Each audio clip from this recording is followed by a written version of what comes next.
Welcome back, everybody. Well, today I'm gonna try to install this dust collector. It is a ShopFox model W1687 3 horsepower dust collector.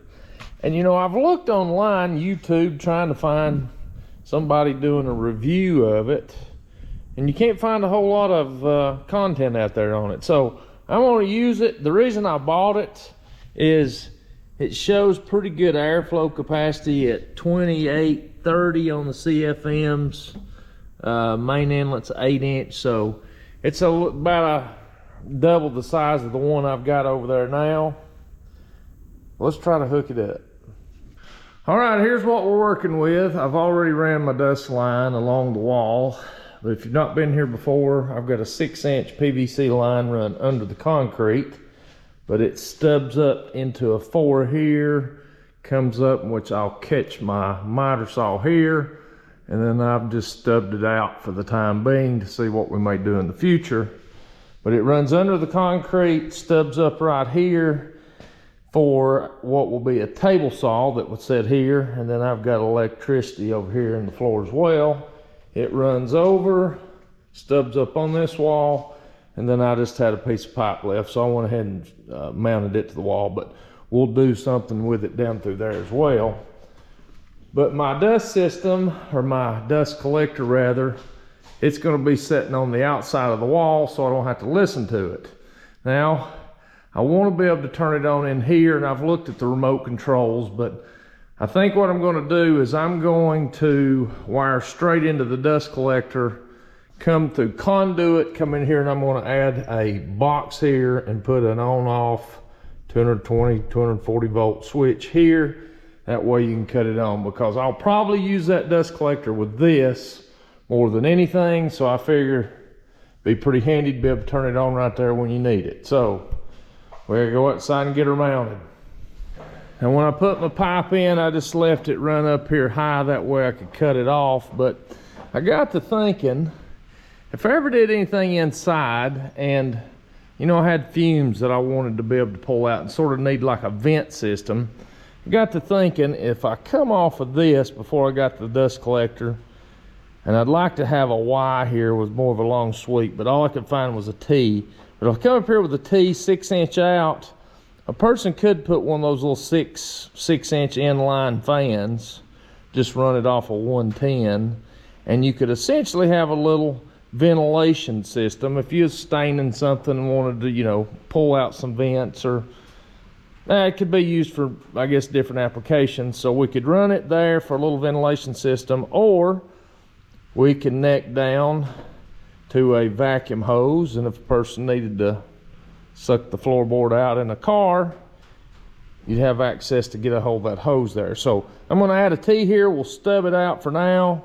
Then I'm going to come up and try to long sweep it into this dust collector. So in order to make enough room to get it into it and have me teed out down there, I'm going to build a platform, get my dust collector up off the ground, and then we'll pipe it in and take it down and into the shop. At least that's the plan.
Already got my legs cut off. I need a couple 2x6s to go around to build my lip. and I forgot them this morning, so I gotta run get those. We'll build a little lip around the top, set it down there and get it leveled up. We'll throw this thing up on top of it.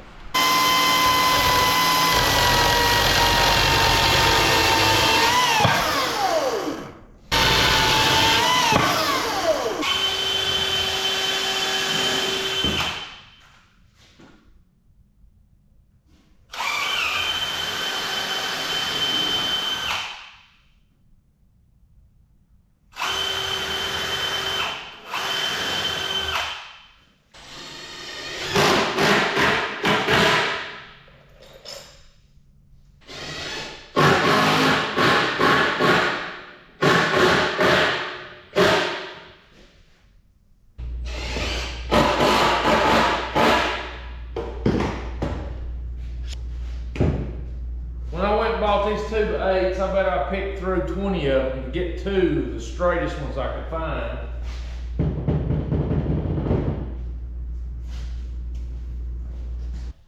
Now the top of this frame is actually down against the table, and I clamped the corners to where I could try to get it true across the top, because what I'm going to do is I'm going to set the dust collector on top of it, and the casters will go down inside the frame. So they'll be running in the corner, so I'm going to leave my post down 3 inches. So I've got a 3-inch block. I'll stick the corners. That'll give my caster room to clear. Once we flip it over, we'll have that room to sit down in there. At least that's the plan.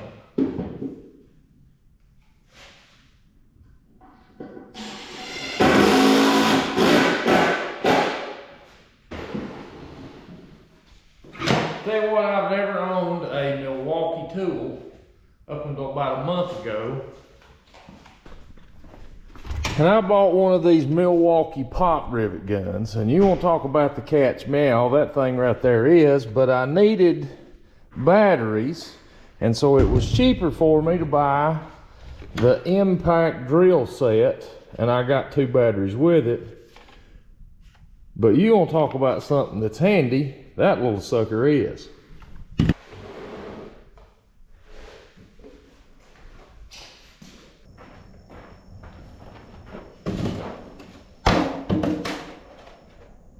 Alright, I gotta make my first cut, and this is gonna be fun, cutting this 6-inch pipe off. But I'm gonna try to get me a little guide here to go by.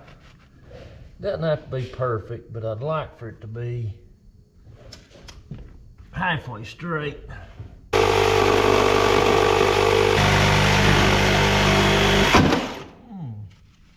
gonna hit the building, Travis.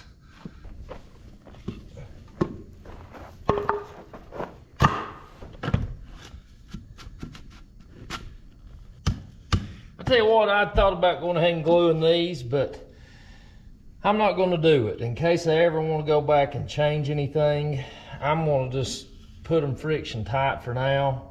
If everything works the way I want it to, I'll probably come back and tape these joints for now, but I don't want to get myself married to a configuration and have to cut it all back out. So I'm going to leave them friction tight for now. We'll tape them later if everything works.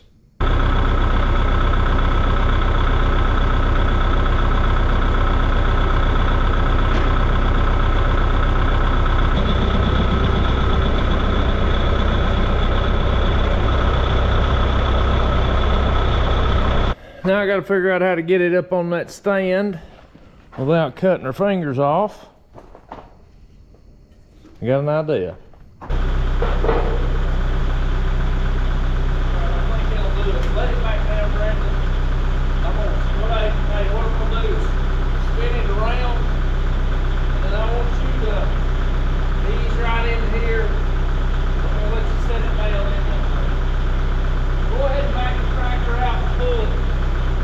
Get this in line with the back side of that box.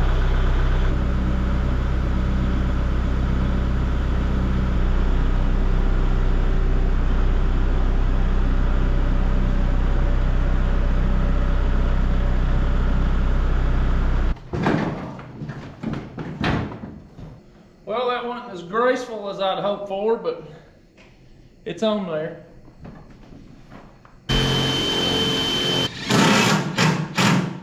Now I would have preferred to have found a long sweep 90 to made up this connection, but I couldn't find one.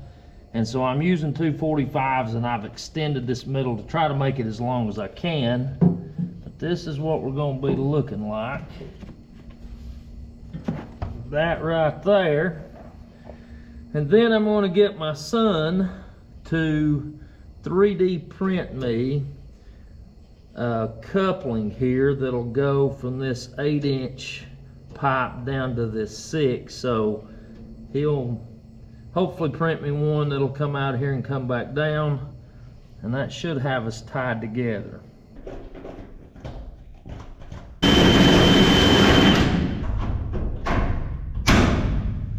Almost forgot to show you how I wired it up, but obviously it comes with a switch. I disconnected it and used the wire there, so I brought my own wire in from the switch. But when I was building the building, I went ahead and put this box in so power was there. So power came from here to the switch, back through my conduit to the dust collector, and that's how I've got it wired up. You ready? You locked and loaded? I guess. All right. Yep. All right. Brantley's designed me a coupling. You ready to hit go? Yep, I hit it. It's just heating up. All right, let's see if it'll print it. And in 1 day, 3 hours, and 28 minutes, it'll be ready. Woo! I don't think we're going into production making couplings. No. But hopefully, in a day and 3 hours, we'll have us a pretty blue coupling to use. For anybody that doesn't know, never used a 3D printer, what's this thing doing now, Brantley? It's heating the extruder up, which it's about there, and then it's already heated the bed up. But after it heats it up, it'll get to printing. The bed heated and then this little extruder head. So is that Fahrenheit or Celsius? Celsius. So it's got to get up to 392 degrees Fahrenheit. So the extruder's got to get to 392. Yeah, 200 degrees Celsius. 200 degrees Celsius. So when that thing gets to 200, it should start printing, shouldn't it? Should. All right, we're there. Let's see if it does anything. There she goes. All right, folks. Well, it's time to go to bed. Hopefully this thing won't screw it up, and we'll have a coupling tomorrow night. Well, let's go in here and check out the boys' print job. See how it turned out. Well, we've got a hunk of plastic.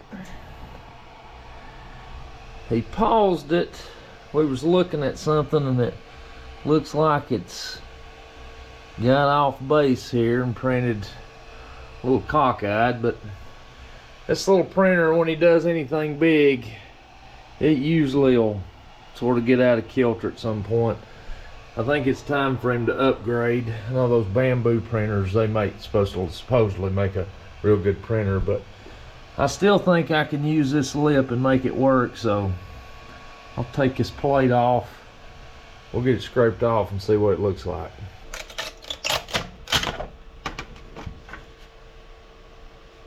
Well, there she is, halfway cleaned up. When he printed it, he printed a support wall up on the inside, so I had to cut that out. But I think his printer let him down. I think his design was pretty good.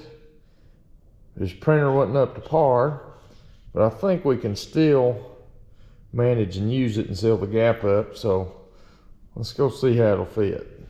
All right, got her cleaned up. Where Brantley had printed that support on the inside of it, it sort of makes a mess. So I got everything cleaned up. But let's see if she fits.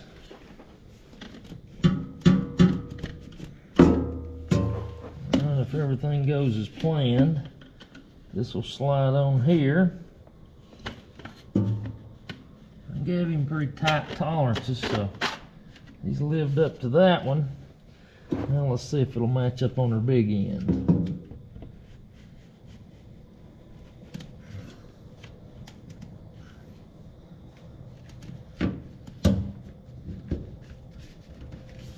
Hey, looky there. That boy's pretty handy for something. Let's go in here and cut her on, see if she's got any suction. Need to get him to print me a cap for the end of this. Put that up there, and when I turn it on, hit her to suck it up. Let's see if she sucks.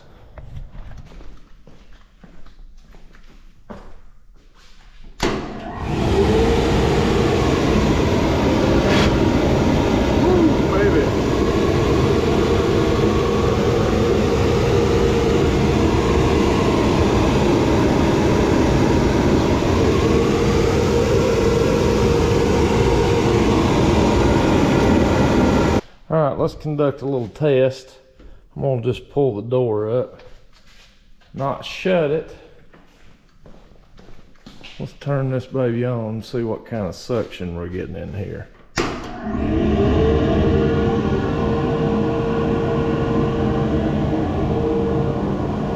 If it'll suck the door open, I think we got good enough airflow.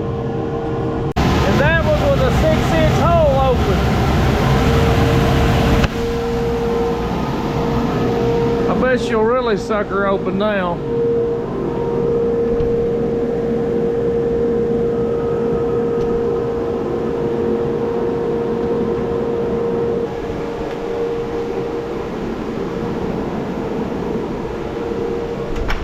Heck, we might have too much airflow.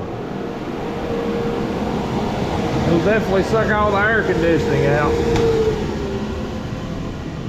Well, that's going to wrap this one up on the install, and I've not used it yet, but just turn it on and just the suction that it has, I think I'm going to be pleased with it. But I think I said it earlier in this video, I tried to research that 3 horsepower ShopFox, figured somebody'd have a video out there on it talking about it, but I couldn't find much. So, but just from the initial setup and flipping the power on, seems like the suction's there. But next up, I'm going to take the saw with their standard dust bag, and we're going to run a few cuts through it, and we'll see what kind of dust accumulation we get here around the saw.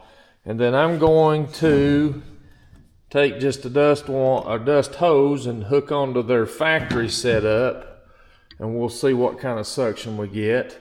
And then I'm going to hook up this Shop Nation adapter that mounts onto this saw, and we'll check the 3 and see what kind of collection we get back here. But the way I'm going to hook up is I've got a 4-inch turn down, and then I've got a reducing bell end, and then I've just got a standard 2-inch ball valve. So I'm going to hook up that way, and that way I can control and cut it on and off. But I'm using a hose off of a shop vac, which I've got to cut it and get it sized for when this thing rotates. That way I've got plenty of hose. But when you turn it on,